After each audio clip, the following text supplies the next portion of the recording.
என் ஆண்டவர் சொல்லுகிறார், இந்த மாம்சத்தின் கிரியைகளை தேவனுக்கு ஒப்பு கொடுத்தா கர்த்தருடைய பாதுகாப்பு தேவனுடைய மனுஷனுக்குள்ளாக கடந்து வரும். தேவனுடைய ராஜ்யத்திற்காக நீங்கள் எதையாவது செய்தீர்களானால் கர்த்தர் உங்களை பாதுகாப்பார்.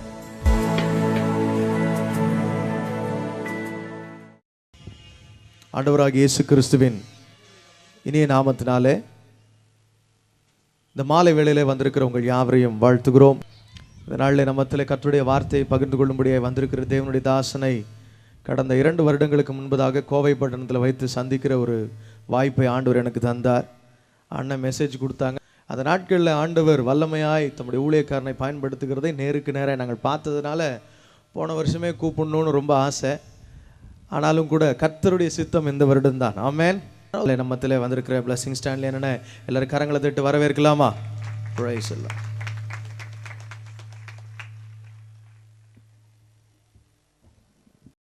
ஏசாயா தீர்க்கதரிசியின் புஸ்தகம் 27ஆம் அதிகாரம் 3வது வசனத்தை யாராவது ஒரு ஒன்பாய் வாசிக்கிற நண்பாய் நான் கேட்டுக்கொள்ளுகிறேன். கர்த்தராகிய நான் அதை காப்பாற்றி அடிக்கடி அதற்கு தண்ணீர் பாய்ச்சி ஒருவரும் அதை சேதப்படுத்தாதபடிக்கு அதை நான் இரவும் பகலும் காத்து கொள்ளுவேன். இந்த முதல் நாள் கூட்டத்தில் கர்த்தர் பேசும்படியாய் சொன்ன வார்த்தை இதுதான். ஆண்டவர் நம்மை காத்து கொள்ளுகிற தகப்பனாய் இருக்கிறார். இந்த வார்த்தைகளை கர்த்தர் கொடுத்த போது ஒருவேளை இந்த இடத்துல மேடையில் வந்து அமர்ந்த உடனே ஆண்டவரே நீர் என்னோடு கூட மறுபடியும் ஒரு விசை பேசும் ஆண்டவரே, இதுதான் ஒருவேளை இன்றைக்கு செய்தியா என்று கேட்டுக்கொண்டிருக்கிற போது அருமையான சகோதரர் பாஸ்டர் வெஸ்லி அவர் நடத்துகிற போது சொன்னார்கள், இந்த உலகத்தில் நாசம் வரும், மோசம் வரும், சகலவிதமான போராட்டங்களும் வரும், அதன் மத்தியில் கர்த்தர் நம்மை பாதுகாக்கிற ஆண்டவராக இருக்கிறார். ஹல்லேலூயா, ஹல்லேலூயா. நம்மை சேதப்படுத்தாத ஆண்டவராக, நம்மை பாதுகாக்கிற ஆண்டவராக நமக்கு ஒருவர் இருக்கிறார். இன்றைக்கு அவரை தேடிதான் நாம் தேவனுடைய சமூகத்தில் நாம் கடந்து வந்திருக்கிறோம். அந்த ஆண்டவர் உங்களை பார்த்து சொல்லுகிறார், ஒரு மனுஷனும் உங்களை சேதப்படுத்த முடியாது, ஒரு பிசாசின் வல்லமைகளும் உங்களை சேதப்படுத்த முடியாது. ஹல்லேலூயா, ஹல்லேலூயா. இந்த அருமையான நாளிலே ஆண்டவர் இந்த வார்த்தையை தான் உங்களிடத்தில் கொடுக்கும்படி சொன்னார். தேவனுடைய அனுக்கிரகம் இல்லாதபடி இந்த உலகத்தில் நீங்களும் நானும் ஜீவிக்க முடியாத காலகட்டங்களுக்குள்ளாக நாம் வந்துவிட்டோம். லூக்கா எழுதின சுவிசேஷம் 21ஆம் அதிகாரத்தில் கடைசி நாட்களுடைய சம்பவங்களை எல்லாம் ஆண்டவராக இயேசு கிறிஸ்து சொல்லி கடைசியில 36வது வசனத்தில் ஆண்டவர் சொன்னார். வாசிக்கலாம் அந்த வசனத்தை. ஆகையால் இனி சம்பவிக்க போகிறேன் இவைகளுக்கெல்லாம் நீங்கள் தப்பி மனுஷகுமாரனுக்கு முன்பதாக நிற்க பாத்திரவான்களாக எண்ணப்படுவதற்கு எப்பொழுதும் ஜெபம் பண்ணி விழித்திருங்கள் என்று ஆண்டவர் சொன்னார். ஆண்டவர் சொல்லுகிறார், வரப்போகிற ஆபத்துகள் மிக கடினமான சூழ்நிலைகள். கடைசி நாட்களுக்குள்ள வந்துவிட்டோம். நம்முடைய ஆண்டவராகிய இயேசு கிறிஸ்து 2வது வரப்போகிற நாட்களை எதிர்நோக்கி இருக்கிற காலகட்டங்களுக்குள்ள வந்துவிட்டோம். இந்த காலகட்டங்களை குறித்து ஆண்டவராகிய இயேசு கிறிஸ்து சொன்னார், இனி உலகத்தில் இப்படித்தான் நடக்கும், அதை யாரும் மாற்ற முடியாது. திடீர் என்ற அழிவுகள் வருகிறது. மொத்த ஊருக்கும் சில அழிவுகள் வருகிறது. தனிப்பட்ட குடும்பத்திற்கு ஒரு அழிவு வருகிறது. தனிப்பட்ட மனுஷர்களுக்கு ஒரு அழிவு வருகிறது. இப்படி பல்வேறு விதமான காரியங்கள் இருந்தாலும் என் ஆண்டவர் சொல்லுகிறார், ஒன்றும் உங்களை சேதப்படுத்தாதபடி நான் பாதுகாப்பேன். ஹல்லேலூயா. இரவும் பகலும் நம்மை பாதுகாக்கிற ஆண்டவர், இரவும் பகலும் நம்மை கண்மணி போல பாதுகாக்கிற கர்த்தர் நமக்கு இருக்கிறார். அவர் சொல்லுகிறார், நான் உன்னை பாதுகாப்பேன். கடைசி காலங்களில் இருக்கிற ஆபத்துகளில் இருந்து என் ஆண்டவர் உங்களை பாதுகாக்க விரும்புகிறார். இந்த ஏசாயா 27ஆம் அதிகாரம் 3ஆம் வசனத்தை கர்த்தர் வாக்குத்தத்தமாய் கொடுத்த காலகட்டத்திலே அன்றைக்கு இருந்த இஸ்ரவேல் ஜனங்களுக்கும் இதே போல ஒரு பெரிய ஆபத்துகள் இருந்தது. அதுல முதல் வசனத்தை நீங்கள் வாசித்தீர்களானால், அக்காலத்திலே கர்த்தர் லிவியாதான் என்னும் நீண்ட பாம்பை, லிவியாதான் என்கிற நீண்ட பாம்பை, லிவியாதான் என்னும் கோணலான சர்ப்பத்தை, லிவியாதான் என்கிற கோணலான சர்ப்பத்தை, கடிதும் பெரிதும் பலத்ததுமான தமது பட்டயத்தால் தண்டிப்பார். வேத வசனம் சொல்லுகிறது பாருங்க, வாசிங்க தொடர்ந்து. சமுத்திரத்தில் இருக்கிற சர்ப்பத்தை கொன்று போடுவார். இந்த வசனத்தை வாசிக்கிற போது நீங்களும் நானும் நினைக்கிறோம், ஏதோ ஆண்டவர் பாம்பை பற்றி எழுதி வச்சிருக்கிறார், பாம்பை குறித்து ஆண்டவர் எழுதி இருக்கிறார், அவர் சர்ப்பத்தை கொல்ல போகிறார் என்று சொல்லி நீங்களும் நானும் நினைத்துக் கொண்டிருக்கிறோம். ஆனால் வேத வசனத்தில் ஏசாயா தீர்க்கதரிசி மூலமாய் ஆண்டவர் சொன்ன காரியம் என்ன? 3 பெரிய வல்லரசுகள் அந்த நாட்களில் இஸ்ரவேல் ஜனங்களுக்கு விரோதமாய் இருந்தது. அதில் சொல்லப்பட்டிருக்கிறது, நீண்ட பாம்பை என்று சொல்லுகிற காரியம் என்னவென்று சொன்னால், நீளமான உலகத்திலேயே அதிக நீளமான டைகிரிஸ் நதிக்கரை ஓரத்தில் இருக்கிற நினிவேயை தலையிடமாய் கொண்டு செயல்பட்டு வந்த அசிரியா ராஜாவை குறித்து ஆண்டவர் எழுதுகிறார்.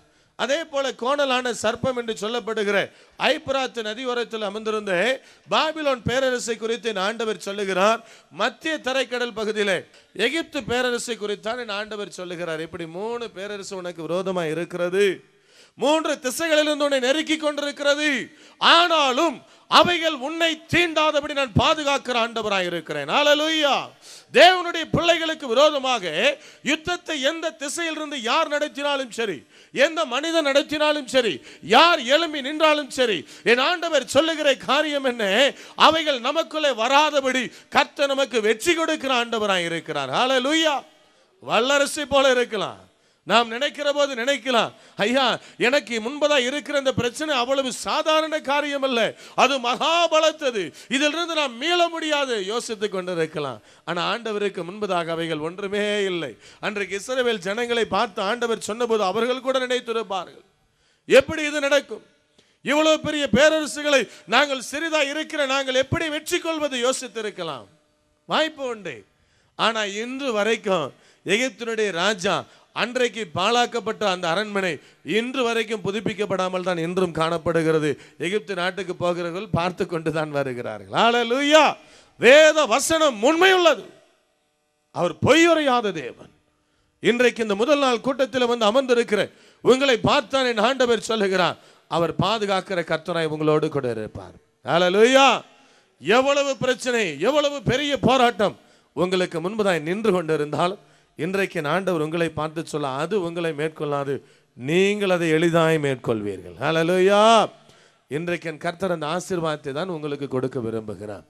குறிப்பிட்ட நேரத்திற்குள்ளாக வேதத்திலிருந்து பாதுகாப்பை பெறுவது எப்படி என்று சொல்லி ஒரு 3 காரியத்தை மாத்திரம் நான் வேகமாய் காண்பித்து நான் முடிக்க விரும்புகிறேன். ஒரு மனுஷன் தேவனுடைய கரத்திலிருந்து எப்படி பாதுகாப்பை பெறுகிறான், எப்படி நன்மைகள் வருகிறது, எப்படி சேதப்படுத்தாத முடியாதபடி அவருடைய வாழ்க்கை பாதுகாக்கப்படுகிறது என்பதை குறித்து உங்களுக்கு தெரிந்திருக்கிற ஒரு 3 சம்பவங்களை ஞாபகப்படுத்த விரும்புகிறேன். அவ்வளவுதான். நான் ஞாபகப்படுத்தத்தான் ஆண்டவர் என்னை இன்னைக்கு அனுப்பி வைத்திருக்கிறார். உங்களுக்கு எல்லாம் தெரிந்த பகுதி தான். வேதத்தில் வாசிக்கலாம். தானியேல் புஸ்தகத்தை முதலாவது எடுத்துக்கொள்ளுவோம். அதில் இருக்கிற 3ஆம் அதிகாரத்தை யாராவது ஒரு புரட்டி வாசிக்கிற நண்பை நான் கேட்டுக்கொள்ளுகிறேன். அதில் நடக்கிற சம்பவத்தை குறித்து நீங்கள் அறிந்து வைத்திருக்கிறீர்கள்.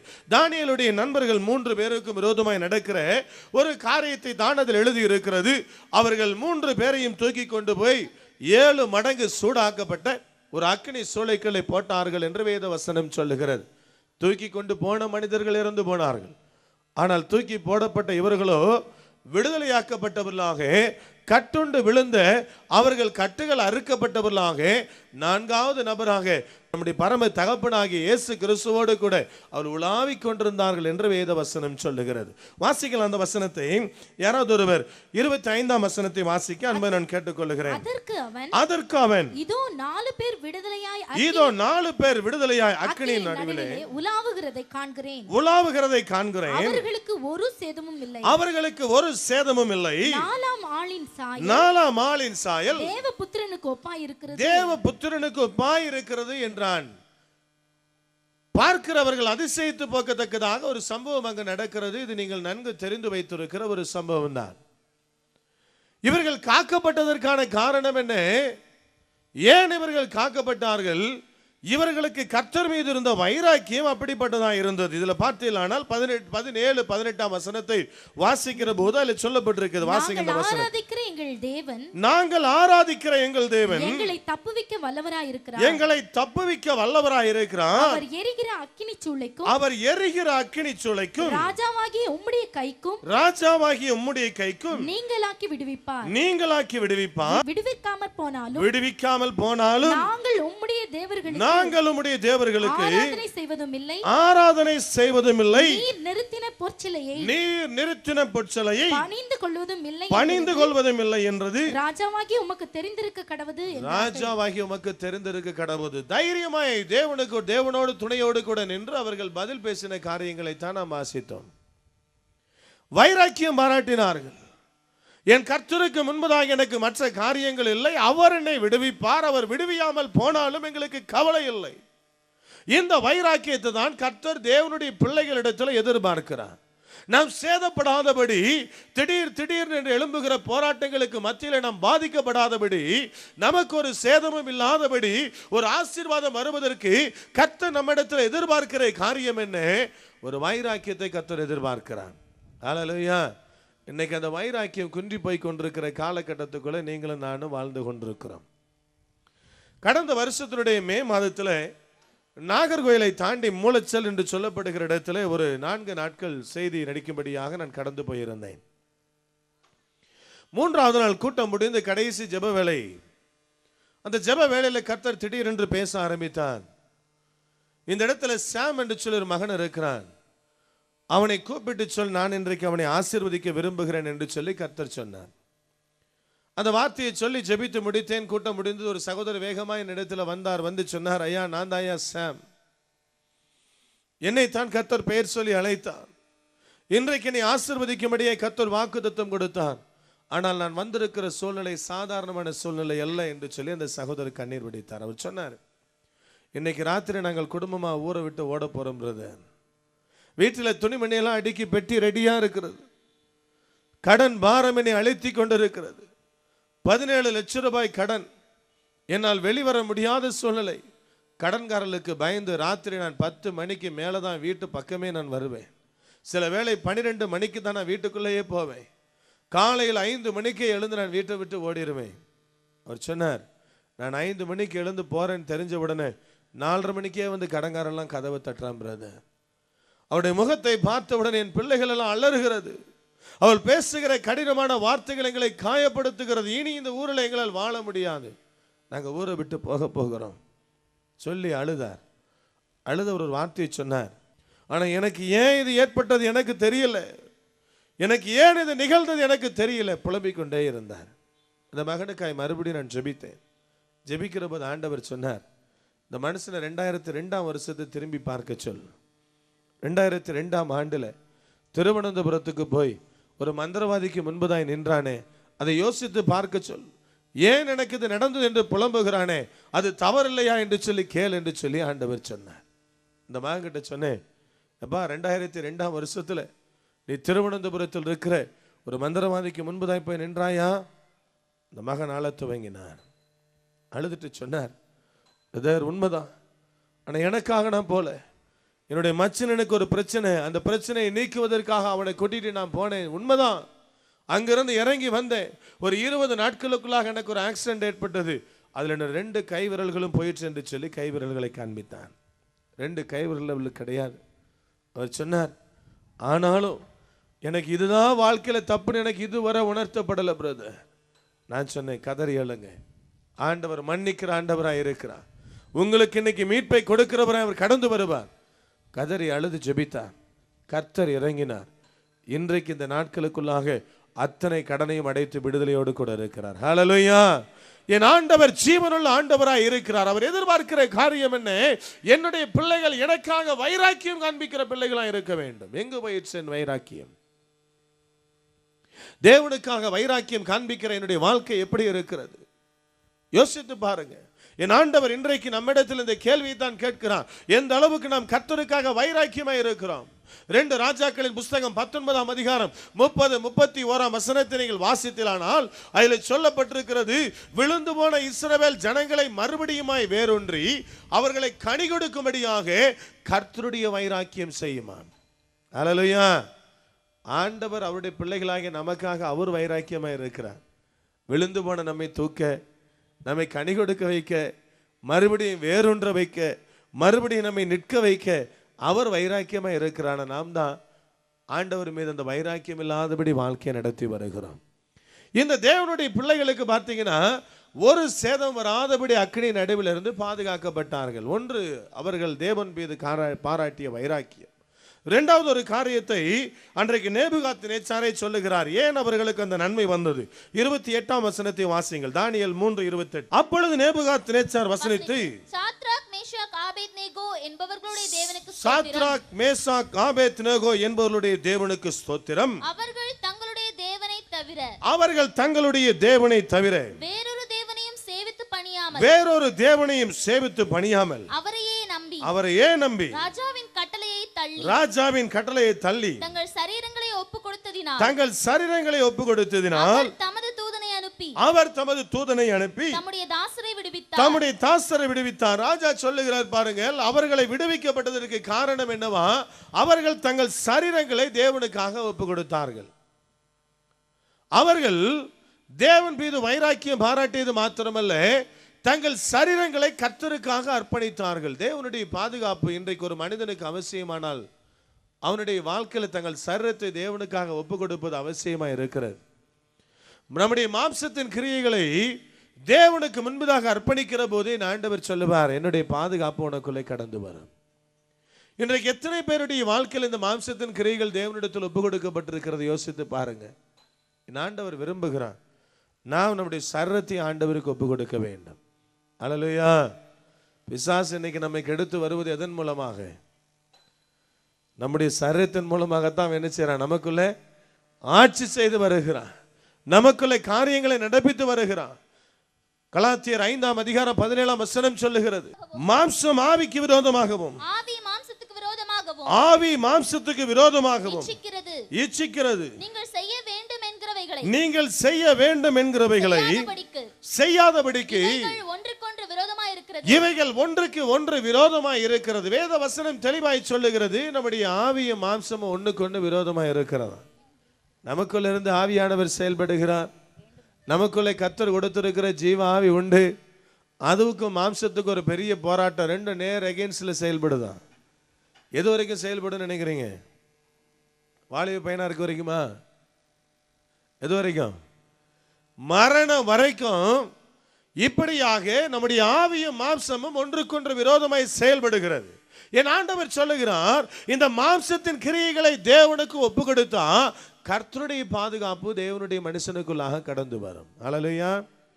சங்கீதத்தின் புஸ்தகம் 119ஆம் அதிகாரம் 25ஆம் வசனத்தை நீங்கள் வாசித்தீர்களானால் அதில் எஸ்ரா ஒரு காரியத்தை தெளிவாக எழுதி வைத்திருக்கிறார். யாராவது ஒருவர் மண்ணோடு ஒட்டிக்கொண்டிருக்கிறது, என் ஆத்துமா மண்ணோடு கூட ஒட்டிக்கொண்டிருக்கிறது, வசனத்தின்படி என்னை உயிர்ப்பியும், உமது வசனத்தின்படி என்னை உயிர்ப்பியும். இதில் சொல்லப்பட்டிருக்கிற காரியத்தை நீங்கள் பார்த்தீர்களானால் அவ்விதம் தெளிவாய் சொல்லுகிறது, நம்முடைய ஆத்துமாவானது மண்ணான சரீரத்தோடு கூட ஒட்டிக்கொண்டிருக்கிறது.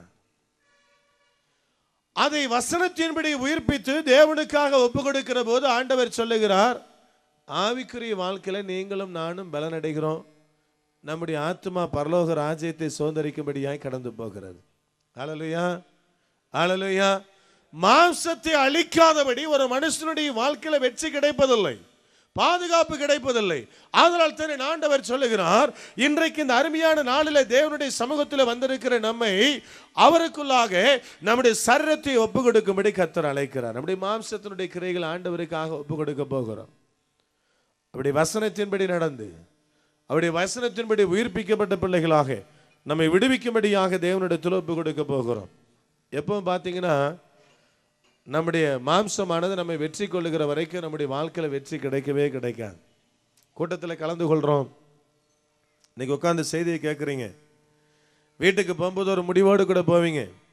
என்ன முடிவோடு கூட? நல்ல ஒரு ஆவிக்குரிய பிள்ளையா வாழணும், இனி நான் அதிகமாக பைபிளை வாசிப்பேன், இனி நான் ஆண்டவரை தேடுவேன். இப்படி பல ஒப்பு கொடுத்தலோடு கூட நீங்கள் வீட்டுக்கு போவீங்க. வீட்டில் போய் சேர்ந்த உடனே பார்த்தீங்கன்னா ராத்திரி எடுத்து பைபிளை உட்காந்து வாசிக்கலான்னு சொல்லி வீட்டுக்கு போனோன்னே 10 மணிக்கு உட்காந்திங்கன்னா உங்கள் மாம்சம் சொல்லும். என்ன சொல்லுன்னு நினைக்கிறீங்க? இன்னைக்கு நீ ரொம்ப நேரம் கூட்டத்தில் உட்காந்துருந்துருக்க, இன்னைக்கு 3 மணி நேரம் உட்காந்துட்ட, உனக்கு இது போதும், இன்னைக்கு வேண்டாம், நாளைக்கு பார்த்துக்கலாம். என்னைக்குமே அடுத்த வாரம் அடுத்த மாதம் சொல்லாது. நம்முடைய மாம்சம் என்ன சொல்லும்? நாளைக்கு நாளைக்கு பார்த்துக்கலாம் அப்படிங்க. சரின்னு சொல்லி நீங்களும் ரொம்ப டயர்டா, பாவம் இவ்வளோ நேரம் உட்காந்து இருக்கிறீங்க, உட்காந்து படுக்கலான்னு சொல்லி படுக்க போறீங்கன்னு வச்சுக்கிடுங்க. படுக்க போன உடனே வீட்டு வாசலில் யாரோ ஒருத்தர் கதவை தட்டுறாங்க. கதவை திறந்து பார்த்தா உங்கள் வீட்டுக்கு உங்கள் அக்காவோ தங்கச்சியோ யாரோ ஒருத்தர் வந்திருக்கிறாங்கன்னு வச்சுக்கிடுங்க. என்ன பண்ணுவீங்க? கதவை திறந்து பயங்கர வரவேற்பு இருக்கும். வாமா வாமா உள்ள. அவங்க வந்தோடனே சொல்லுவாங்க, நான் 8 மணிக்கு வர வேண்டியவ தான், பஸ் ரொம்ப லேட் ஆயிருச்சு, அதான் இன்னைக்கு நான் 10 மணிக்கு வந்து சேர்ந்துருக்கிறேன்.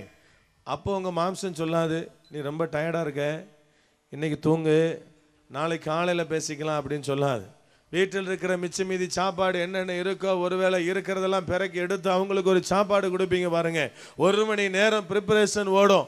அப்போ உங்கள் மாம்சம் சொல்லாது, நீ ரொம்ப டயர்டாக இருக்க, இன்னைக்கு தூங்கு, நாளைக்கு பார்த்துக்கலான்னு சொல்லவே சொல்லாது. எல்லாம் முடிச்சுட்டு படுக்க போவீங்க. படுத்துக்கிட்டே ஒரு 2 மணி நேரம் கதை பேசுவீங்க பாருங்க. உங்கள் ஊர் கதை, உலக கதை, நீங்கள் சின்ன வயசில் நடந்தது போனது வந்தது எல்லா கதையும் பேசுவீங்க. அப்போ உங்கள் மாம்சம் சொல்லாது, ஏம்மா இன்னைக்கு நீ ரொம்ப டயர்டாக இருக்க, நாளைக்கு தான் உன் தங்கச்சி கூடவே இருக்க போலாலே, நாளைக்கு பேசிக்கன்னு சொல்லவே சொல்லாது. ஆனால் பைபிளை தூக்கணும்னு சொல்லும். என்ன சொல்லும்? நீ இன்னைக்கு ரொம்ப டயர்டாக இருக்க. அப்போ ஆண்டவர் சொல்லுகிற காரியம் என்ன? தன் மாம்சத்தை தேவனிடத்தில் ஒப்பு கொடுத்து அதை அழிக்காதபடி நமக்கு ஒரு பாதுகாப்பு கிடைக்காது. இன்னைக்கு ஆண்டவர்கிட்ட சொல்லணும், ஆண்டவரே இன்னைக்கு என்ன நான் உமக்கு ஒப்பு கொடுக்குறேனப்பா, இன்னைக்கு என்னுடைய ஆவியில நீர் என்ன சொல்றீரோ அதுபடி தான் நடப்பேன். இன்னைக்கு உங்களுக்கு போராட்டம் இருக்கா இல்லையா, நீ ஆண்டவரோடு கூட நெருக்கமா இன்னும் வரணும்னு சொல்லி அது இழுத்து பிடிச்சி பார்க்குது. ஆனால் பாருங்க, மாம்சம் பின்னுக்கு இழுத்துக்கிட்டே கிடக்குது. பவுலுக்கே அப்படித்தான் இருந்தது. அவரே சொல்றாரு ரோமர் 7ஆம் அதிகாரத்தில் என்ன சொல்றாரு? எனக்கே எப்படித்தான் இருந்தது. பவுல் சொல்றார், நன்மை செய்ய விரும்புகிற எனக்குள்ள தீமை உண்டென்கிற பிரமாணத்தை நான் பார்க்கிறேன். ஒரு போராட்டம் இருக்கிறது நம் ஒவ்வொருடைய வாழ்க்கையிலும். ஆனால் ஆண்டவர் சொல்லுகிறார், நம்முடைய மாம்சத்தின் கிரியைகளை அழித்து தேவனுக்கு ஒப்பு கொடுத்தா கர்த்தருடைய பாதுகாப்பு நமக்கு கிடைக்கும் இந்த உலகத்தில். அன்னைக்கு அவர்கள் தானியேலுடைய நண்பர்கள் தங்களை தாழ்த்தி ஒப்பு கொடுத்து தங்கள் சரீரங்களை அர்ப்பணித்தார்கள். வேத வசனம் சொல்லுகிறது, அவர்களுக்கு ஒரு பாதுகாப்பு வந்தது. நேரடியாய் கர்த்தர் இறங்கினார், அந்த இடத்துல ஒரு அற்புதம் செய்தார். அவர்களை எந்த அக்கினியும் அவர்கள் மீது பலன் கொள்ளாதபடி அவர்களை பாதுகாத்து கொண்டார். அதுல பாத்தீங்கன்னா விசேஷமா ஒரு வரி சொல்லுது பாருங்க. தானியேல் 3ஆம் அதிகாரத்தில் 27ஆம் வசனத்தை யாராவது வாசிங்க.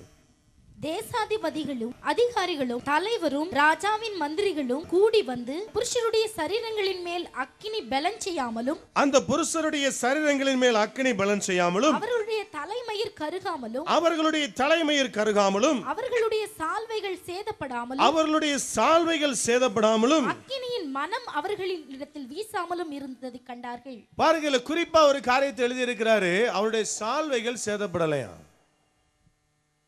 சால்வைகள்னா என்ன? ஒரு ஆவிக்குரிய விளக்கத்தை நீங்க பார்த்தீங்கன்னா ஒருவேளை அபிஷேகத்தை குறித்து சால்வைகள் சொல்லலாம். ஆனா இன்னைக்கு நீங்க உலகத்துல பார்த்தீங்கன்னா சால்வைகள் எதுக்கு போத்துறாங்க பார்த்துருக்கீங்களா? சால்வை போத்துறது எல்லாம் பார்த்துருக்கீங்களா பார்க்கலையா? இப்போ எனக்கு ஒரு பெரிய சந்தேகம் வந்துருச்சு. நான் தமிழில் தானே பேசுகிறேன். ஏன்னா அவங்க பாட்டு பாடும்போது ஐயா கேட்டாங்க, தெலுங்கு தெரியுமான்னு கேட்டாங்க, ஒருத்தரும் கையே தூக்கலை. அப்போ நினச்சேன் எல்லாம் தமிழ் தான். அப்போ எனக்கு இப்போ ஒரு சந்தேகம், நான் ஒன்று தமிழில் பேசுகிறேன்னா அல்லது ஒருவேளை அரியலூர் மக்களுக்கு காது கேட்காதா அப்படின்னு எனக்கு ஒரு சந்தேகம். ரெண்டில் எது உண்மையாக எனக்கு தெரியல. சால்வை பார்த்துருக்கீங்களா பார்க்கலையா? தலையவாது ஆட்டுங்க. ரைட், எல்லாம் பார்த்துருக்குறீங்க சால்வையை. சால்வை எதுக்கு போத்துறாங்க? ஒரு கணத்திற்கு ஒரு மதிப்புக்காக என்ன பண்ணுறாங்க? சால்வையை போத்துறாங்க. பாருங்களேன், ஆண்டவர் சிலர் பாருங்க, எவ்வளவு பிரச்சனை எழும்பினாலும் எவ்வளவு போராட்டம் எழும்பினாலும் தேவனுடைய பிள்ளைகளுடைய வாழ்க்கையில பார்த்தீங்கன்னா அவளுடைய கணத்திற்கும் மதிப்பிற்கும் எந்த விதத்திலும் சேதம் உண்டாவதில்லை. ஹல்லேலூயா, ஹல்லேலூயா. இன்னைக்கு ஒரு மனுஷன் வாழ்க்கையில தோல்வி அடைஞ்ச உடனே, ஒரு நெருக்கம் வந்த உடனே நமக்கு இருக்கிற கவலை என்ன நினைக்கிறீங்க? ஐயோ, அவன் என்ன நினைப்பான், என் சொந்தக்காரன் என்ன நினைப்பான், என் பக்கத்து வீட்டுக்காரன் என்ன நினைப்பான், இந்த ஊரில் நான் ஒரு கௌரவத்தோடு கூட வாழ்ந்து விட்டேனே, இனி என்னுடைய வாழ்க்கையில் நான் எப்படி வாழ போகிறேன், என் பிள்ளை இந்த தப்பை பண்ணிட்டு வந்திருக்கிறானே, இந்த தப்பை பண்ணிட்டு வந்து நிற்கிறாளே, இது தெரிஞ்சதுன்னா பக்கத்து வீட்டுக்காரங்க என்ன நினைப்பாங்க? இதுதான் ஒவ்வொருடைய மனுஷனும் வருகிற காரியம். நான் பிறந்தது முதல் ஒருவேளை கிறிஸ்துவ குடும்பத்தில் தான் பிறந்தேன். எங்கள் அம்மா அப்பா 2 பேரும் பார்த்தீங்கன்னா கிறிஸ்தவர்கள், அதனால நானும் கிறிஸ்தவர்கள். அவங்க சர்ச்சுக்கு போவாங்க, அதனால நானும் சர்ச்சுக்கு போவேன். அவங்கெல்லாம் கையில் பைபிள் எட்டு போவாங்க, அதனால நானும் பைபிள் எட்டு போவேன். ஏதை நான் சொல்கிறேன்னா, எனக்கும் ஆண்டவருக்கும் சம்பந்தமே கிடையாது. என்னுடைய கல்லூரி படிப்பு முடித்த உடனே எங்கள் அப்பா எனக்குன்னு பார்த்தீங்கன்னா சென்னையில் மடிப்பாக்கங்கிற இடத்துல கூட் ரோடுன்னு சொல்லுவாங்க, ஒரு 4 ரோடு ஜங்ஷன் கார்னரில் ஒரு பெரிய தொழில் வைத்து கொடுத்துருந்தேன். பாக்கெட் ஃபுல்லாக பார்த்தீங்கன்னா எப்பவும் காசு இருக்கும், நல்ல வசதி. பணம் இருந்தாலே பார்த்தீங்கன்னா நண்பர்கள் கூட்டமும் அதிகமாக இருப்பாங்க. சுற்றி வர எப்போ பார்த்தாலும் ஒரு 10 பேர் 15 பேர் என்னை சுற்றி இருந்துக்கிட்டே இருப்பாங்க. என்னுடைய ஆலயத்துக்கு நான் போனேன்னா 10:30 மணிக்கு இங்கே ஆலயம் முடிஞ்ச உடனே கண்டிப்பாக என்னை வந்து பார்க்கலாம். எங்கேயாவது ஒரு சினிமா தேட்டரில் 11:30 மணிக்கு உட்காந்துருப்பேன். நானும் என் நண்பர்களுமாக சேர்ந்து உட்காந்துருப்போம். நல்ல ஒரு பைபிள் ஒன்று வச்சுருப்பேன், நல்ல காஸ்ட்லி பைபிள், ஜிப்பு போட்ட பைபிள். அந்த பைபிளை நீங்கள் திறந்து பார்த்தீங்கன்னு வைங்களேன், அப்படியே பல பல பல பல பலன் இருக்கும். ஏன்னா பைபிளை வீட்லேயும் திறக்கிறது இல்லை, சர்ச்சிலையும் திறக்கிறது இல்லை. அது மூடினபடி இருக்கும். திறந்து பார்த்தா அடே அப்பா அழகுனா அழகு, அப்படி ஒரு அழகாக இருக்கும். ஆண்டவருக்கு எனக்கும் பார்த்தீங்கன்னா சம்மந்தமே கிடையாது. இப்படியே வாழ்ந்து கொண்டிருந்த எனக்கு நான் நினைச்சேன், நல்ல வருமானம் வருது, உலகத்தில் நல்லா தான் இருக்கிறோம், நம்மளும் கிறிஸ்தவன் தான், கர்த்தர் நம்மை ஆசீர்வதித்து இருக்கிறார், இப்படி சொல்லிக்கிட்டு இருந்தேன். 99ஆம் ஆண்டினுடைய இறுதியில் பாருங்க, என்னுடைய காரியங்களில், தொழிலில், என்னுடைய குடும்பத்தில், சகல எல்லைகளிலும் திடீரென்று போராட்டங்கள் வந்து குவிய ஆரம்பித்தது. எங்கிருந்து வந்தது என்று தெரியாது. கடன் பிரச்சனைகளும் மற்ற காரியங்களும் என்னை அமிழ்க்கும்படியாக போராட ஆரம்பித்தது. பாதுகாப்பற்ற சூழ்நிலை, எல்லாத்தையும் இழந்துட்டேன். இழந்த பிறகு யோசித்தேன், இந்த உலகத்தில் இனி நம்ம உயிரோட வாழ்ந்து என்ன பிரயோஜனம்? 2000 வருஷத்தில் முடிவு பண்ணேன், எப்படியாவது தற்கொலை பண்ணி செத்து போயிடணும், இந்த உலகத்தில் வாழக்கூடாது. ஜனவரி மாதத்திலிருந்து ஜூன் மாதம் வரைக்கும் எத்தனை முறை நான் தற்கொலைக்கு முயன்றிருக்கிறேன்னு சொல்லி எண்ண முடியாது. அத்தனை முறை. ஒவ்வொரு நாளும் என் நினைவுகள் இந்த 6 மாசமும் எப்படி சாகலாம் இதை குறித்தே யோசித்து கொண்டிருப்பேன். பைக்கில் போவேன், திடீர்னு பஸ்ஸுக்குள்ளே விழுவேன், திடீர்னு ஏதாவது ஒரு விஷ பாட்டிலை வாங்கி கொண்டு வந்து குடிக்க முயற்சி பண்ணுவேன். இப்படியே நாட்கள் கடந்தது. கர்த்தர் என்னை சில ஊழியக்கார இடத்துல கூட்டி கொண்டு சென்றார். அவர்கள் மூலமாக என்னோடு கூட கர்த்தர் பேச ஆரம்பித்தார். அன்னைக்கு என்னை ஒப்பு கொடுத்தேன். அன்று முதற்கொண்டு கர்த்தர் இன்று வரைக்கும் என்னோடு கூட இருக்கிறார். ஒரு வெற்றியுள்ள ஜீவியத்தை கொடுத்திருக்கிறார். ஹல்லேலூயா, ஹல்லேலூயா. கர்த்தருக்கு பிரியமான தேவ பிள்ளைகளே, நம்முடைய மாம்சத்தை ஒப்பு கொடுக்காதபடி தேவனிடத்திலிருந்து நன்மைகளை பெற முடியாது. எந்த இடத்துல நான் தற்கொலை செய்து மரித்து போக வேண்டும், இனி இந்த இடத்துல அசிங்கப்பட்டுட்டேன்னு ஓடனேனோ அதே இடத்துல தான் கர்த்தர் இன்னைக்கு என்ன வைத்திருக்கிறார். அதே இடத்துல தான் 1000 ஜனங்கள் என்னை தேடி வருகிறார்கள். எனக்காக ஜெபிங்கள் வந்து முழங்கால் படுகிறார்கள். இத்தனை பேரும் ஜெபிக்கும்படியாக இடத்துல ஓடி வருகிறார்கள். கர்த்தர் என்னை அப்படி ஆசீர்வதித்து வைத்திருக்கிறார். ஹல்லேலூயா. நான் எந்த கனவீனம் அடைவேன்னு சொல்லி நினைச்சேனோ அதே இடத்துல கர்த்தர் என்னை கனப்படுத்தி இருக்கிறார். ஹல்லேலூயா. அது ஒரு ஆசீர்வாதங்க. ஆபிரகாமை பார்த்து ஆண்டவர் சொன்னார், உன்னுடைய பேரை நான் பெருமைப்படுத்துவேன். இது தேவனுடைய பிள்ளைகளுக்கு கர்த்தர் கொடுக்கிற ஒரு ஆசீர்வாதம். நம்முடைய கணத்தை குறித்து ஆண்டவர் கவலை கொள்ளுகிற தேவனாய் இருக்கிறார். என் பிள்ளைகள் கனவீனம் அடைஞ்சிடக்கூடாது, அவங்க வெட்கப்பட்டு போயிடக்கூடாது, அவர்கள் ஆசீர்வாதமாய் வாழ வேண்டும் என்று விரும்புகிற கர்த்தராய் இருக்கிறார். அதில் தெளிவாய் சொல்லப்பட்டிருக்கிற சால்வைகள் சேதமடையலை. சில சொல்லுவாங்க நம்முடைய கர்த்தர் இயேசு கிறிஸ்து ஃபாரின் தெய்வம் வாங்க சொல்றாங்களா சிலர். ஆனா பாருங்க, நம்ம பைபிள்ல எழுதியிருக்கிற ஒவ்வொரு வார்த்தையும் பார்த்தோம்னா அதுக்கு இடமே கிடையாது. சால்வை யாருடைய பண்பாடு? அமெரிக்காவில் யாராவது சால்வை போத்துறாங்களா? எங்க போத்துறாங்க? நம்முடைய இந்திய தேசத்தினுடைய ஆசியா கல்ச்சர் தான் பார்த்தீங்கன்னா சால்வை. அமெரிக்காவில் குத்துவிளக்கு ஏற்றுறாங்களான்னா அங்கே குத்துவிளக்கு கிடையாது. ஆனால் பைபிளில் குத்துவிளக்கு இருக்கு, அதிரசம் இருக்கு பைபிளில். பைபிள் எழுதப்பட்டிருக்கிற ஒவ்வொரு வார்த்தை யோசித்து பார்த்தா நம்முடைய ஆண்டவர் அந்நிய தேவன் இல்லை, நம்முடைய தேவன் இல்லை. ஹல்லேலூயா, ஹல்லேலூயா. அவர் நம்மோடு கூட இருக்கிறவர், நம்முடைய வாழ்க்கையில சேதம் வராதபடி பாதுகாக்கிற ஆண்டவராய் இருக்கிறார். இரண்டாவது ஒரு சம்பவத்தை வேகமாய் நான் காண்பிக்க நான் விரும்புகிறேன். தானியேல் புஸ்தகம் 6ஆம் அதிகாரத்தை திருப்பி வைத்துக் கொள்ளுங்கள். அதில் இருக்கிற 22ஆம் வசனத்தை யாராவது ஒரு வாசிக்க அன்பாய் நான் கேட்டுக்கொள்ளுகிறேன். தானியேல் 6:22. சிங்கங்கள் என்னை சேதப்படுத்தாதபடிக்கு தேவன் தம்முடைய தூதனை அனுப்பி அவைகளின் வாயை கட்டி போட்டார். அதேனென்றால் அவருக்கு முன்பாக நான் குற்றமற்றவனாய் காணப்பட்டேன், ராஜாவாகிய உமக்கு முன்பாகவும் நான் நீதிகேடு செய்ததில்லை. தானியேல் கர்த்தருக்காக வைராக்கியமாய் ஜெபித்துக் கொண்டிருந்தபடியினாலே லூக்கா 21:36 ஆண்டவர் சொன்னது போல அவன் தப்பி பிழைக்கும்படியாக தேவனுடைய சமூகத்திலே ரவும் பகலும் ஜெபித்துக் கொண்டிருந்தபடியினாலே அவனுக்கு ஒரு கஷ்டம் வந்தது.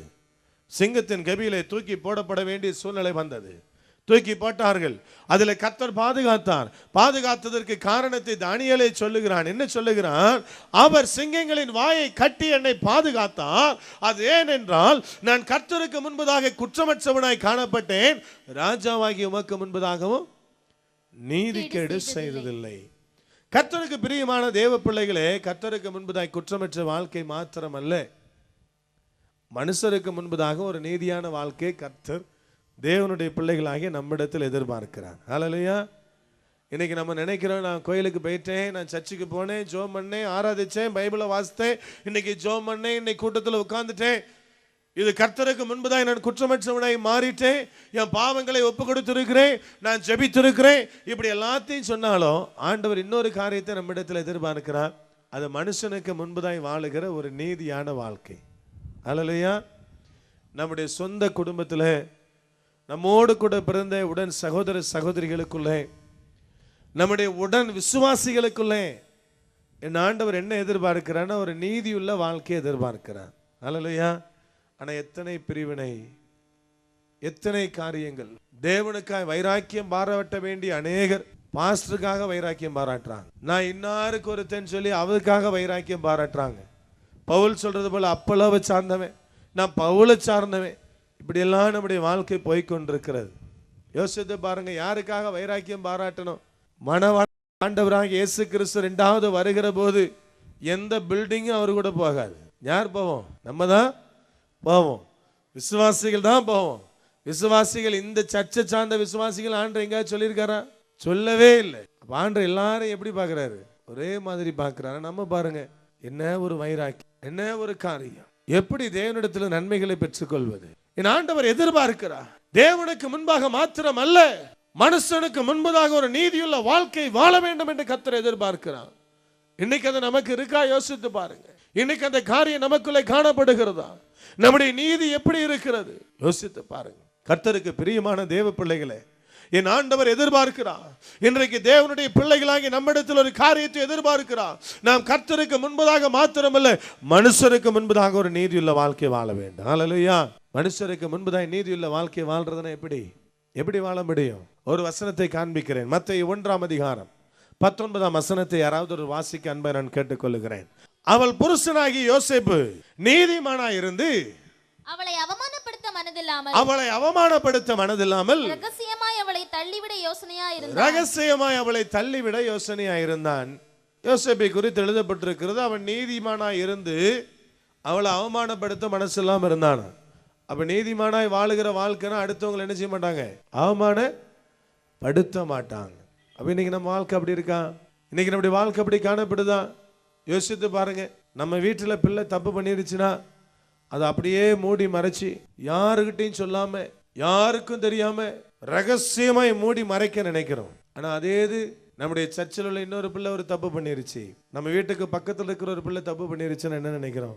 முடிஞ்ச வரைக்கும் யார்ட்டெல்லாம் சொல்ல முடியுமோ எல்லாட்டையும் சொல்றோம். தினத்தந்தி பேப்பர்ல அட்வர்டைஸ்மெண்ட் போடாதான் பாக்கி. எல்லாட்டையும் சொல்லிட்டு இன்னும் ஒருபடி மேலே போய் ஓன்ட்ட மட்டும்தான் சொல்றேனே ஒரு 500 பேர்கிட்ட சொல்லி, அவனுடைய வாழ்க்கை யோசித்து பாருங்களேன். ஓன்ட்ட மட்டும்தான் சொல்றேனே எல்லாட்டையும் சொல்லி முடிச்சிருவோம். ஆனா கர்த்தர் எதிர்பார்க்கிறார், நீதியுள்ள வாழ்க்கைனா யாரையும் அவன் என்ன செய்ய மாட்டான்? அவமானப்படுத்த மாட்டான், குற்றப்படுத்த மாட்டான். இன்னைக்கு நம்முடைய வாழ்க்கை அப்படியே நடந்து கொண்டிருக்கிறது. எல்லாரையும் குற்றம் சாட்டுறோம். ஒருத்தன் வயிற்றுல கட்டி வந்துருச்சு அப்படின்னா உடனே நம்மால் சொல்றது, என்ன பாவம் பண்ணான்னு தெரில, கட்டி வந்துருச்சு அவனுக்கு, என்ன காரணம் நினைக்கிறீங்க? இன்னும் இவனுக்கு கட்டி வரல, அதனால என்ன பண்றான்? அடுத்தவனுக்கு வந்து கட்டிய குற்றம் சாட்டிட்டு இருக்கிறான். கேன்சரா? ஐயோ, அது பெரிய பாவத்துக்குரிய நோயாச்சே, அது ஏன் வந்தது அவனுக்கு? என்ன தப்பு பண்ணானோ தெரியலையே, ஏன்னா இவனுக்கு இன்னும் கேன்சர் வரல.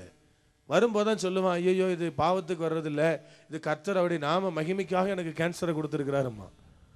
இன்னைக்கு மனுஷனுடைய வாழ்க்கை இப்படியே இருக்கிறது. ஆனா கர்த்தர் எதிர்பார்க்கிறார் ஒரு நீதியுள்ள வாழ்க்கையை. கர்த்தர் நம்மிடத்தில் எதிர்பார்க்கிறார். மனுஷனுக்கு முன்பதாக நம்ம வாழ்க்கை எப்படி இருக்கு? இன்னைக்கு யோசித்து பார்த்து ஒப்பு கொடுக்க போற. ஆண்டவரே, இதுவரைக்கும் எனக்கு குறை இருக்குது ஆண்டவரே. இந்த காரியத்துல தூத்துக்குடி மாவட்டத்தில் சாத்தான்குளம் என்கிற இடத்துல ஒரு கூட்டம் நடந்தது. அந்த கூட்டத்துக்கு ஒரு 3 நாட்கள் செய்தி அளிக்கும்படியா நான் போயிருந்தேன். கூட்டம் முடிஞ்சது. ஒரு வயசான தாத்தா வந்தார், கிட்டத்தட்ட ஒரு 72-75 வயசு இருக்கும். வந்து என்கிட்ட சொன்னார், ஐயா இன்னைக்கு தான் நான் மனம் திரும்பியிருக்கேன் அப்படின்னாரு. எதுக்கு மனம் திரும்பி இருக்கிறீங்க, என்ன விஷயம்? எனக்கு ஒரே சந்தோஷம். ஆஹா, பேச்சை கேட்டு ஒரு தாத்தா மனம் திரும்பிட்டார் ஐயா அப்படின்னு சொல்லி எனக்குள்ள ஒரே சந்தோஷம். தம்பி தான் வீட்டை கட்டினார். வீடு கட்டி மேலே வந்துச்சு. 2 பேருமே ஒரு காரியத்தை மறந்துட்டாங்க. வீட்டுக்கு ஜன்னல்னு ஒன்று வைப்பாங்க இல்லையா, அதை 2 பேரும் மறந்துட்டாங்க. ஜன்னல் வச்சு திறந்து விட்டா ஜன்னல் கதவு அன்னை இடத்துல திறந்துட்டு, எவ்வளோ நீளம் திறந்துருக்குன்னு நினைக்கிறீங்க?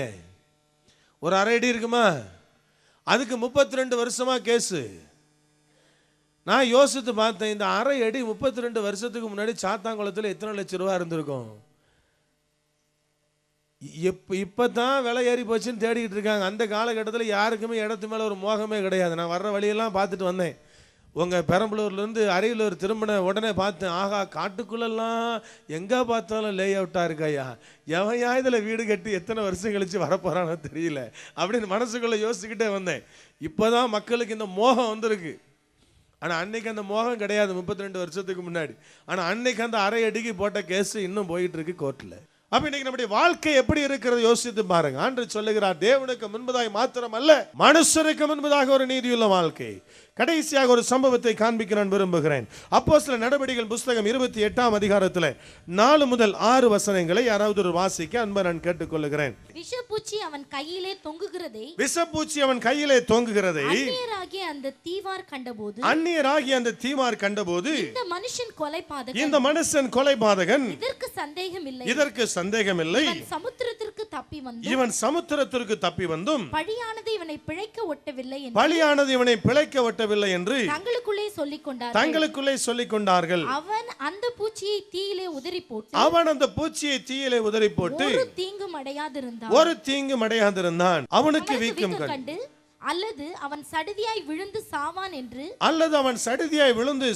என்று அவர்கள் பார்த்து கொண்டிருந்தார்கள். நெடுநேரமாய் பார்த்து கொண்டிருந்தும் ஒரு சேதமும் அவனுக்கு வராததை கண்டபோது வேறு சிந்தையாகி இவன் தேவன் என்று சொல்லிக் கொண்டார்கள். சம்பவத்தை எழுதியிருக்கு பாருங்க. பவுல் ஒரு தீவுக்கு போகிறார். அதற்கு முன்னாடி நடக்கிற சம்பவம், அவர் பயணித்த கப்பலானது புயலில் அடிபட்டு உடைந்து போகிறது. நீந்தி தப்பி தவறி ஓடி வந்து கரை சேருகிறார். ஒரு தீவுக்குள்ளே போகிறார். அங்க ஒரு கட்டை எடுக்கிற போது கையில பாம்பு கடிச்சிருச்சு. சுற்றில இருக்கிற அந்த தீவார் சொல்லுகிறார்கள், இவன் சமுத்திரத்துக்கு தப்பி வந்துட்டாயா, ஆனா வந்தும் இவனை பாம்பு கடிச்சிருச்சு, அப்ப இவன் நிச்சயமா ஒரு கொலைபாதகன், சாக போகிறான் என்று ஆவலோடு கூட எதிர்பார்த்து கொண்டிருக்கிறார்கள். வேத வசனம் சொல்லுகிறது, அதை தீயிலே உதறி போட்டு அவன் சாகாதபடி சேதம் அடையாதபடி நின்று கொண்டிருந்ததை கண்டவுடனே எந்த ஜனங்கள் அவனை கொலைபாதகன் சொன்னாங்களோ அதே ஜனங்கள் சொல்றாங்க, என்ன சொல்றாங்க, அவனை தேவன் என்று அறிக்கையிட்டார்கள். பாருங்க, தேவனுடைய மனுஷன் கூட சொல்லல, என்ன பண்ணிட்டாங்க, நேரடியா தேவன்ட்டாங்க. இன்னைக்கு கூட பாத்தீங்கன்னா நமக்கு முன்பதாய் சிலர் அப்படித்தான் பேசுவாங்க. வாழ்க்கையில தோல்வி அடைகிற போது, பிரச்சனைக்குள்ள இருக்கிற போது சொல்லுவாங்க, அவன் கொலைபாதகன், என்ன தப்பு பண்ணானோ தெரியல. ஆனா நம் வாழ்க்கையில வெற்றி அடைந்து நிற்கிற போது அதே நாவு தான் சொல்லும், கர்த்தர் இவன் கூட இருந்தார். ஹல்லேலூயா, ஹல்லேலூயா. இந்த சேதம் பவுலுக்கு வராததற்கு என்ன காரணம்? இந்த சேதத்தை பவுல் அடையாதபடி இருந்ததற்கு என்ன காரணம்? யோசித்து பாருங்க. ஒருவேளை லூக்கா 10:19 கர்த்தர் வாக்குத்தத்தம் கொடுத்தார் அல்லவா, சர்ப்பங்களையும் தேள்களையும் மிதிக்கிற அதிகாரத்தை, எடுத்து போடுகிற அதிகாரத்தை கர்த்தர் கொடுத்திருக்கிறார் என்று. அதனாலன்னு சொன்னீங்கன்னா போகும்போது பாம்பு புத்துல கையோட சொல்லுவேன். ஆண்டவர் அதிகாரத்தை கொடுத்திருக்கிறார் இல்லையா? ஏன் இந்த சம்பவம் நடந்தது? ஏன் அவனுக்கு பாதிப்பு வரல? ஏன் அவனுக்கு சேதம் வரவில்லை? ஒரு காரியத்தை வேதத்தில் எழுதப்பட்டிருக்கிறது, வாசிங்க. இப்ப அப்போஸ்தலர் நடவடிக்கைகள் புஸ்தகம் 23ஆம் அதிகாரம் 11ஆம் வசனத்தை யாராவது ஒரு வாசிக்க அன்பை நான் கேட்டுக்கொள்கிறேன். அன்று ராத்திரியிலே கர்த்தர் பவுலின் அருகே நின்று பவுலே திடன்கொள், நீ என்னை குறித்து எருசலேமிலே சாட்சி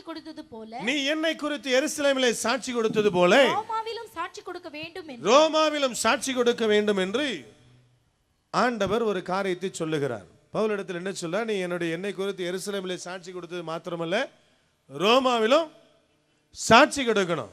இந்த ரோமாவில் போய் சாட்சி கொடுப்பதற்காகத்தான் பவுல் போறாரு. ரோமாவில் போய் சாட்சி கொடுக்கிற வரைக்கும் அவன் ஜீவனை யாராவது எடுக்க முடியுமா? ஹல்லேலூயா. இன்னும் அவனுக்கு ஊழியம் பாக்கி இருந்தது, இன்னும் சாட்சி கொடுக்க வேண்டியது பாக்கி இருந்தது. ஆதலால் வேத வசனம் சொல்லுகிறது, கப்பல் உடைஞ்சாலும் அவனை ஒன்றும் செய்ய முடியல, பாம்பு கடிச்சாலும் அவனை ஒன்றும் செய்ய முடியல, கர்த்தருடைய பாதுகாப்பு அவனுக்கு இருந்தது. ஹல்லேலூயா. இன்றைக்கு இந்த அருமையான நாளிலே தேவனுடைய சமூகத்தில் வந்திருக்கிற நமக்கும் இன்னும் தேவனுக்காய் செய்ய வேண்டிய காரியங்கள் சில இருக்கிற போது என் ஆண்டவர் என்ன செய்வாரா? ஒரு பாதுகாப்பை கொடுப்பார். ஹல்லேலூயா, ஹல்லேலூயா. கர்த்தருக்காக ஊழியம் செஞ்சா ஒரு பாதுகாப்பு உண்டு. மூன்றாவது ஒரு காரியத்தை ஆண்டவர் சொல்லுகிறான், தேவனுடைய ராஜ்யத்திற்காக நீங்கள் எதையாவது செய்தீர்களானால் கர்த்தர் உங்களை பாதுகாப்பார். என் ஆண்டவர் உங்களுக்கு ஒரு பாதுகாப்பினை கொடுப்பார். அந்த பாதுகாப்பினை ஆண்டவர் இன்றைக்கு உங்களுக்கு கொடுக்க விரும்புகிறார். இன்று வரைக்கும் நீங்க கர்த்தருக்காய் செய்திருக்கிற காரியம் என்ன? ஏன் காலையில் 2 அதிகாரம் பைபிள் வாசிக்கிறேன், சாயந்தரம் 3 அதிகாரம் வாசிக்கிறேன், காலையில் ஒரு 1/2 மணி நேரம் ஜோம் பண்றேன், நைட் 1 மணி நேரம் ஜோம் பண்றேன்னு சொல்றீங்களா? அது கர்த்தருக்காக நீங்க செய்யறது இல்லை, அது உங்களுக்காக நீங்க செஞ்சது. ஏன்னா பைபிள் யாருக்கு ஆண்டவர் கொடுத்திருக்கிறாரு? நமக்கு கொடுத்திருக்கிறார். அதை விடுத்து நீங்கள் கர்த்தருக்காய் செய்து கொண்டிருக்கிற காரியம் என்ன? இன்னைக்கு ஆலோசித்து பார்க்க போறீங்க, ஆண்டவருக்காக நான் என்ன செய்கிறேன். அப்படி செய்கிற போது கர்த்தருடைய ஒரு பாதுகாப்பு நமக்கு உண்டாயிருக்கும். கடந்த ஜனவரி மாதம் பொங்கல் விடுமுறையிலே வால்பாறை பகுதிக்கு நாங்கள் கடந்து போயிருந்தோம். சகோதரர் மோகன் சி லாசரஸ் அவருடைய வாலிபை பொறுப்பெடுத்து நடத்துகிற ஒரு சகோதரியும் அவருடைய குடும்பத்தாரும் என்னுடைய சில நண்பர்களுமாக இணைந்து நாங்கள் வால்பாறை பகுதிக்கு நாங்கள் போயிருந்தோம். ஒரு 3 நாட்கள் பிரயாணமாக சென்னையிலிருந்து கோயம்புத்தூருக்கு ட்ரெயின்ல போய் இறங்கியாச்சு. அங்கிருந்து ஒரு வேனை வாடகைக்கு எடுத்து நாங்கள் பொள்ளாச்சி வழியாக வால்பாறை செல்வதற்காக கிளம்பி கொண்டிருக்கிறோம். அப்ப என்னோடு கூட வந்த ஒரு சகோதரருடைய மருமகன், அவர் மதுரையிலிருந்து கார்ல டைரக்டா அங்க வந்திருந்தார். அப்ப பொள்ளாச்சியில் ஒரு கார் வெயிட் பண்ணிட்டு இருந்தது. இங்க வேன் வந்தது. வந்த உடனே அவர் கார் நின்றுச்சு. அவங்க சொன்னாங்க, எல்லாரும் சேர்ந்து நம்ம மேல போயிடலாம். எனக்கு திடீர்னு பரிசுத்த ஆவியான சொன்னார், அந்த கார் ஆக்சிடென்ட் ஆக போகுது. எனக்கு தூக்கி வாரி போட்டது. என்னடா மலைக்கு மேல ஏற போறோம், இப்ப போய் ஆண்டவர் அந்த கார் ஆக்சிடென்ட் ஆக போகுதுன்னு சொல்றாரு. இது எப்படி தப்பு வைப்பது? ஒன்றும் எனக்கு புரியலை. நேரம் அந்த சகோதரிட்ட போனேன். போய் சொன்னேன், பிரதர், எனக்கு பொள்ளாச்சியில் நிறைய பேர் இருக்கிறாங்க, அங்கே கொண்டு போய் உங்கள் காரை விட்டுறலாம், எங்கள் கூட வேனில் வந்துடுங்க, நம்ம மேலே போயிட்டு இறங்கிட்டு வந்து கார் எடுத்துக்கலாம். அவர் சொன்னார், இல்லை முடியாது, கார் கண்டிப்பாக மேலே போகணும், ஒரு அவசரத்துக்கு ஏதாவது வாங்கணுன்னா எங்கே போகிறது அப்படின்ட்டார். வேனுக்குள்ள இருக்கிற எல்லாரும் சொல்கிறாங்க, ஆமாம்மா கார் வேணுங்கிறாங்க. எனக்கு அவங்ககிட்ட எப்படி சொல்கிறது ஒன்றும் புரியல. டக்குன்னு ஒரு முடிவு எடுத்தேன். நேரடியாக போனேன், பிரதர் அப்போ நீங்கள் வேனில் இறங்க, நான் கார் ஓட்டுறேன். என் கூட இன்னொரு சகோதரியும் கூப்பிட்டுக்கிட்டேன். உள்ளதை சொன்னால் அவர் ஏறுவாரா? என்னையோ நீயே வார ஏறி அவரே உட்கார வச்சாச்சு. மேலே போயாச்சு. 3 நாட்கள் சுற்றியாச்சு. நேராக கார் கீழே இறங்குது. 3 நாளும் கார் அவர் கையில் கொடுக்கவே இல்லை. கீழே இறங்கினோடனே அவங்க மாமியார் என்கிட்ட கேட்டாங்க, ஏன் பிரதர் நீங்கள் பொதுவாக இப்படியெல்லாம் நீங்கள் வம்பு பண்ணுற ஆள் இல்லையே, ஏன் காரை பிடிங்கி வச்சுட்டு 3 நாளாக கொடுக்க மாட்டேன்னு சொல்லிட்டீங்க? அப்போ நான் சொன்னேன், எனக்கு இப்படி ஒரு வெளிப்பாடு இருந்தது சிஸ்டர், கார் ஆக்சிடென்ட் ஆகிற மாதிரி, அதனால தான் நான் கொடுக்கல. சரி என்று சொல்லி திரும்பமாக நாங்கள் எல்லாரும் இணைந்து அந்த சகோதரனுக்காக ஜெபித்து காரை கையில் கொடுத்து, நீங்கள் மதுரைக்கு போங்க, நாங்கள் மெட்ராஸுக்கு போகிறோன்னு சொல்லி கிளம்பிட்டோம். ராத்திரி 12:30 மணிக்கு ட்ரெயினில் இருக்கிற ஒரு ஃபோன் வந்தது. மதுரை கிட்ட போகும்போது கார் ஆக்சிடென்ட் ஆயிடுச்சு. தலைகளாய் கார் கவிழ்ந்து விட்டது. ஆனால் அந்த சகோதரருக்கு பார்த்தீங்கன்னா சரீரத்தில் ஒரு சின்ன கீறல் கூட கிடையாது. ஆனால் காரை திரும்ப ரெடி பண்ண முடியாத அளவுக்கு கார் நொறுங்கி கிடந்தது. அல்லேலூயா. நான் இங்கே அரியலூரில் வந்து பேச வேண்டியது பாக்கி இருக்கும்போது கர்த்தர் என்ன ஜனவரி மாதம் எடுப்பாரா? அல்லேலூயா, அல்லேலூயா. என் ஆண்டவர் சொல்லுகிற காரியம் என்ன? அவருக்காக ஊழியம் செய்யணும். இன்னைக்கு நீங்க ஆண்டவருக்காக என்ன செய்றீங்க? தேவனுடைய ராஜ்யம் கட்டப்படுவதற்கு நீங்கள் செய்ய வேண்டியது என்ன? என் ஆண்டவர் எதிர்பார்க்கிறார். தேவனுடைய ராஜ்யம் என்ன? எல்லாரையும் ஆண்டவர் ஊழியத்தை எல்லாத்தையும் விட்டுட்டு ஊழியத்துக்கு வான்னு கூப்பிட்டுறாரா? தொழில் பண்ணிட்டு இருந்த என்ன பார்த்து சொன்னார், எல்லாத்தையும் தூக்கி எறிஞ்சிட்டு ஊழியத்துக்கு வாடானாரு. இன்னைக்கு நான் முழு நேர ஊழியக்காரனாக உங்களுக்கு முன்பாக நின்றுட்டு இருக்கிறேன். எல்லாரும் எப்படி கூப்பிடுறாரு ஆண்டவர்? கூப்பிடுறதில்லை. ஒரு சம்பவத்தை உங்களுக்கு நான் காண்பிக்க நான் விரும்புகிறேன். வீட்டில் போய் வாசித்து பாருங்க. அதில் சொல்லப்பட்டிருக்கிறது, மலையினுடைய உச்சியில மோசே அமர்ந்து கையை தூக்கிட்டு இருக்கிறார். அப்போ பள்ளத்தாக்கில் போர் நடக்கிறது. வேத வசனம் சொல்லுகிறது, அப்பொழுது போரில் யோசுவாவினுடைய படை வெற்றி கொண்டது. எப்பெல்லாம் மோசே கையை தூக்கிட்டு இருந்தாரோ அப்பெல்லாம் கீழே வெற்றி நடக்கிறது. அவர் கையை எப்பெல்லாம் கீழே போட்டாரோ அப்பெல்லாம் கீழே என்ன நடந்துச்சு? தோல்வி நடந்தது. அப்ப 2 பேர் ஓடி வராங்க. யார்கிட்ட? மோசேயுடைய கையை தாங்கி பிடிப்பதற்காக. ஊரும் ஆரோனும் நேரே ஓடி வந்து மோசேயுடைய கையை தாங்கி பிடித்தார்கள் என்று வேத வசனம் சொல்லுகிறது. ஏன் அவங்க 2 பேரும் வந்து ஒரு காரியத்தை செஞ்சிருக்கலாம்ல? மோசே நீங்க ரொம்ப டயர்ட் ஆயிட்டீங்க, நீங்க கொஞ்ச நேரம் உட்காந்துருங்க, உங்களுக்கு பதிலாக நாங்கள் 2 பேரும் கையை தூக்கிக்கிடுறோம் அப்படி சொல்ல முடியுமா? அப்படி சொல்லியிருந்தா என்ன நடந்திருக்கும்? வெற்றி கிடைச்சிருக்காது. சரி, அது சரி. மோசே கையை தூக்கிட்டு இருக்கிறார். 2 பேர் கையை தாங்கி பிடிச்சிக்கிட்டாங்க. மோசே கை வலிச்சிருக்குமா வலிக்காதா? வலிக்காதுன்னு சொன்னீங்கன்னா போகும்போது ஒரு 1/2 மணி நேரம் உங்களை நிற்க விடுவேன். 2 பேர் கையை தாங்கி உங்களை பிடிச்சிட்டு நிற்பாங்க. கையை தூக்கி வச்சு எத்தனை பேர் தாங்கினாலும் நிச்சயமா என்ன செய்யும்? உள்ள ரத்த ஓட்டம் குறைஞ்சி கை வலிக்கும். ஆனால் மோசேயினுடைய நிலைமை கையை தூக்கி நிற்கும்படி வைத்திருந்தார், 2 பேரை கொண்டு வந்து தாங்கும்படி வைத்திருந்தார் ஊழியத்தில். எதுக்கு இது சொல்றேன் தெரியுமா? உங்களுக்கு முன்பதாய் ஊழியத்தில் ஒருவேளை நல்ல டை கட்டி நீட்டாக நிற்கிற எங்களுக்கு அவ்வளோ வலி உண்டு, அவ்வளோ காரியத்தை நாங்கள் ஃபேஸ் பண்ணுறோம். ஆண்டவர் சொல்லுகிற காரியம் என்ன? மோசே கையை தூக்கி ஆகணும், ஊரும் ஆரோனும் தாங்கி ஆகணும், அப்பதான் தேவனுடைய ராஜ்யம் கட்டப்படும். அப்ப இன்றைக்கு தேவனுடைய ராஜ்யத்துக்காக கர்த்தர் நமக்கு வைத்திருக்கிற காரியம் என்ன? நான் என்ன செய்து கொண்டிருக்கிறேன்? கர்த்தருடைய பணிக்காக நான் செய்கிற காரியம் என்ன? இந்த 11 நாட்கள் ஒருவேளை இந்த இடத்துல பேரின்ப பெருவிழா நடக்கிறது, இதுக்காக நான் செய்து கொண்டிருக்கிற காரியம் என்ன? கடந்த செப்டம்பர் மாசத்துல தூத்துக்குடி மாவட்டத்தில் மூக்குப்பிரி என்கிற ஊருக்காக செய்தி கொடுக்கும்படியாக நான் போயிருந்தேன். முதல் நாள் கூட்டம் நடந்து கொண்டிருந்தது. பரிசுத்த ஆவியானவர் சொன்னார், இந்த இடத்துல ஞானமணின்னு ஒரு சகோதரி இருக்கிறார், அந்த வாலிப மகளை நான் ஆசீர்வதிக்க விரும்புகிறேன், அவளுடைய வீட்டில் என் சமாதானத்தின் கரம் இறங்கும் என்று சொல்லி ஆண்டவர் சொன்னார். கூட்டம் முடிஞ்சது. அந்த வாலிப மகள் வேகமாய் ஓடி வந்தாள். வந்து சொன்னா, ஐயா நான் சாட்சி சொல்லணும். மைக்கை கொடுத்தாங்க, மைக்கை கையில வாங்கிட்டு ஒரு சாட்சி சொன்னா. அவ சொன்ன காரியம் என்ன தெரியுமா? அவ வீட்டில் சமாதான குறைபாடு. அவ முடிவெடுத்தா, இன்னைக்கு நான் செத்து போகணும். நேரா நாசரேத் என்கிற ஊர் உண்டு அவர் ஊருக்கு பக்கத்துல. அங்க ராத்திரி 7:15 மணிக்கு ஒரு பேசஞ்சர் ட்ரெயின் வரும். அந்த ட்ரெயின்ல விழுந்து சாகும்படியாக 7:15 மணிக்கு நேரம் புறப்பட்டு போனா. ட்ராக் ஓரமா நின்றுட்டு இருந்தா. திடீரென்று திரும்பி பார்த்தா, செவுற்றில் வால்போஸ்ட் ஒட்டப்பட்டிருந்தது, 4 நாட்கள் கூட்டம் என்று சொல்லி. அது உள்ளத்துல பரிசுத்த ஆவியானவர் கிரியை செய்ய ஆரம்பித்தார். நேரம் ஓடி வந்தா கூட்டத்துக்கு. அல்லேலூயா. இந்த நன்மை, இந்த ஆத்துமா ரட்சிக்கப்பட யார் காரணம்? நானா?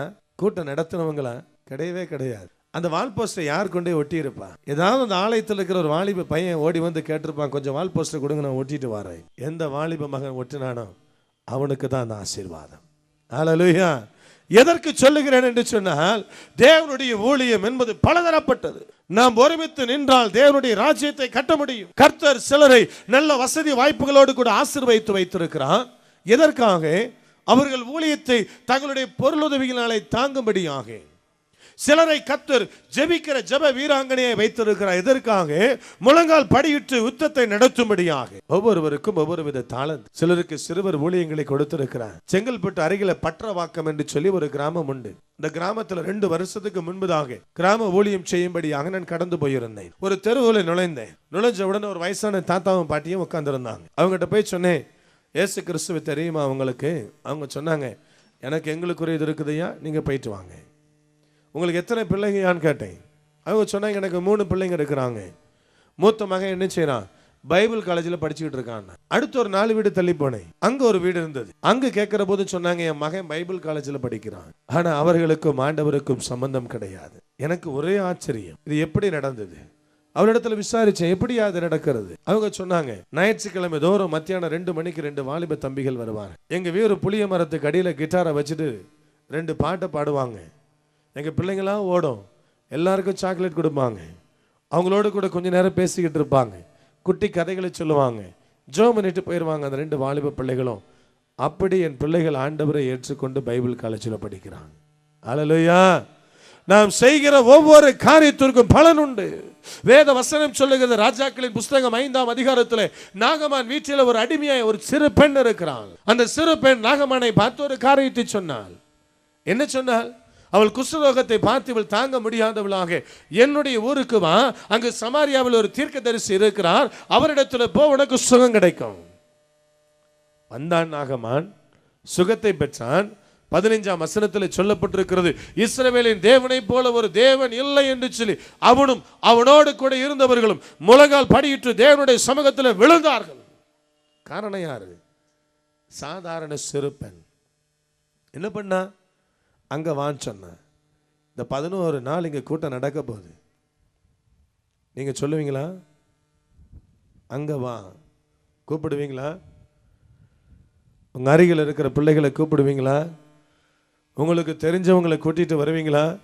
வியாதியில் இருக்கிறவங்க, துன்பத்தில் இருக்கிறவங்க, துயரத்தில் இருக்கிறவங்க, தற்கொலை செய்யும்படி ஓடிக்கொண்டிருக்கிற ஜனங்கள், பரிதபிக்கப்பட்ட பிள்ளைகள் இந்த உலகத்தில் எத்தனையோ 1000 பேர் இருக்கிறார்கள். என் ஆண்டவர் சொன்னார், உன்னை போல பிறனையும் நேசி. நீ சுகத்தை பெற்றுக் கொண்டாயே, நீ நன்மையை பெற்றுக் கொண்டாயே, கடினப்படுகிற பிள்ளைகளுக்காய் நீ செய்திருப்பது என்ன? என் ஆண்டவர் உங்ககிட்ட எதிர்பார்க்கிறான். நீங்கள் கூட்டிக் கொண்டு வர வேண்டும். இந்த இடம் நிரம்பி வழிய வேண்டும். ஒரு வருஷம் இல்லாதபடி இந்த வருஷம் கூட்டம் ரெட்டிப்பாய் மாற வேண்டும். கர்த்தர் அதை விரும்புகிறார். கொண்டு வர வேண்டும். தேவனுடைய ராஜ்யத்துக்கு உங்களை கர்த்தர் ஒரு கருவிகளாய் வைக்கிறார். உங்களுக்கு வைத்திருக்கிற காரியம் என்ன? உங்களை ஆண்டவர் எதற்காக வைத்திருக்கிறார்? ஒரே ஒரு காரியத்தை மாத்திரம் உங்களுக்கு நான் காண்பித்து நான் முடிக்க நான் விரும்புகிறேன். வீட்டில் போய் வாசித்து பாருங்க. 1 ராஜாக்களின் புஸ்தகம் 17ஆம் அதிகாரத்தில் ஒரு சம்பவம் வருகிறது. ஒரு விதவை மகள் தன் பிள்ளையோடு கூட கடைசி உணவுக்கு ஆயத்தமாகிறார். வீட்டில் வறுமை தலைவிரித்தாடுகிறது. செத்து போகும்படியாக முடிவெடுக்கிறார்கள். வீட்டில் இருக்கிற காரியத்தை உற்று நோக்குகிறார்கள். இருக்கிறது ஒரு பிடி மாவும் கொஞ்சம் எண்ணெயும் மாத்திரமே, வேறு ஒன்றும் அங்கில். முடிவெடுக்கிறார். 2 அடையை சுற்றி நானும் பிள்ளையும் சாப்பிட்டு சாக வேண்டும். ஆயத்தமாகிறார். தீர்க்கதரிசி வருகிறார். அவளிடத்துல கேட்கிறார். அவ சொல்றார், என்கிட்ட ஒரு பிடி மாவும் கொஞ்சம் எண்ணெயும் மாத்திரம் தான் இருக்குது. கடைசி உணவு, நானும் என் பிள்ளையும் சாக போகிறோம். வேதனையோடு கூட சொல்லுகிறார். ஆனா எலியா தீர்க்கதரிசி சொல்லுகிறார், உன் வார்த்தையின்படியே ஆயத்தப்படுத்தமா, ஆனா முதல்ல எனக்கு ஒன்று கொண்டு வா.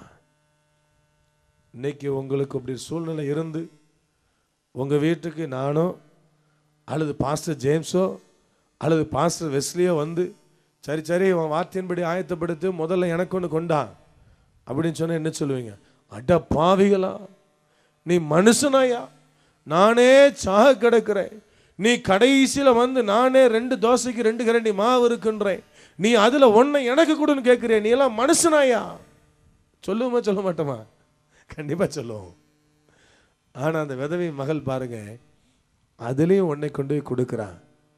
வேதம் சொல்லுகிறது, அங்க மாவும் எண்ணெயும் தீர்ந்து போகாதபடி கர்த்தர் ஆசீர்வதித்தார். ஹல்லேலூயா, ஹல்லேலூயா. இருக்கிற கொஞ்சத்தில் ஆண்டவருக்கு நான் செய்கிற காரியம் என்ன? கையில் இருக்கிற 10 ரூபாயில ஒத்த ரூபாய் ஆண்டவருக்கு செலவழிக்கிறவன் 1 கோடி ரூபாய் கையில் கொடுத்தாலும் 10 ரூபாயை செலவழிக்க மாட்டான். அது எனக்கும் தெரியும், ஆண்டவருக்கும் தெரியும். ஆண்டவர் எதிர்பார்க்கிறார். ஆண்டவருக்காய் செய்கிற காரியம் என்ன? தேவனுக்காக நான் என்ன செய்கிறேன்? கர்த்தர் எதிர்பார்க்கிறார். இன்னைக்கு ஒப்பு கொடுத்த ஆண்டவர் சொல்லுவார், நான் உங்களை பாதுகாப்பேன். உலகத்தில் நாசம் வரலாம், மோசம் வரலாம், ஆனா கர்த்தர் பாதுகாப்பார். கடந்த ஒரு சில நாட்களுக்கு முன்பதாக மங்களூர்ல ஒரு விமான விபத்து நடந்தது. விமானம் எரிஞ்சு போயிடுச்சு. அதில் இருக்கிற அத்தனை பேரும் மரித்து போனார்கள் என்று ஆரம்பத்தில் சொன்னாங்க. பிறகு சொன்னாங்க 8 பேர் தப்பிட்டாங்க. அதில் ஒரு குழந்தையும் தப்பியது. யோசித்து பாருங்க எப்படி நடந்தது. தேவனுடைய கிருபை. ஹல்லேலூயா. இன்னைக்கும் ஆபத்துகள் நிறைந்திருக்கிற உலகத்தில் நீங்களும் நானும் வாழுகிறோம். பிசாசு ஒருபுறம், அன்பற்ற மனிதர்கள் ஒருபுறம் நம்மை நெருக்கி அழிக்கும்படி நமக்காக நமக்கு விரோதமாக யுத்தத்தை நடத்தி கொண்டிருக்கிறார்கள். ஆனால் நம் ஆண்டவர் நம்மை பாதுகாக்கிறவராய் நம்மோடு கூட இருப்பார். ஒன்றும் நம்மை சேதப்படுத்தாது. ஒரு நன்மையை நமக்கு குறையாது. ஒன்றிலும் நாம் குறைந்து போக மாட்டோம். நம்முடைய கணத்திற்கு ஒரு இழுக்கு வராது. நமக்கு இருக்கிற பெயர் பிரஸ்தாபத்திற்கு ஒரு காரியம் தடையாய் வராது. என் ஆண்டவர் அப்படி ஆசீர்வதிக்க, ஒரு சேதமும் அருகாதபடி உங்களை பாதுகாக்க விரும்புகிறான். இன்றைக்கு அந்த பாதுகாப்பை உங்களுக்கு கொடுக்கும்படியாகத்தான் இந்த முதல் நாள் கூட்டத்தில் எத்தனை 1000 பேர் இந்த கூட்டத்தை பற்றி அறிந்திருந்தாலும் உங்களை மாத்திரம் பிரித்தெடுத்து தேவன் கொண்டு வந்திருக்கிறான். ஹல்லேலூயா, ஹல்லேலூயா. இந்த ஆசீர்வாதத்தை பெறாம ஒருத்தர் இங்கிருந்து போக போறதில்லை. ஆண்டவருடைய இரத்த கோட்டைக்குள்ளே கர்த்தர் உங்களை மூடிக்கொள்ள போகிறார்.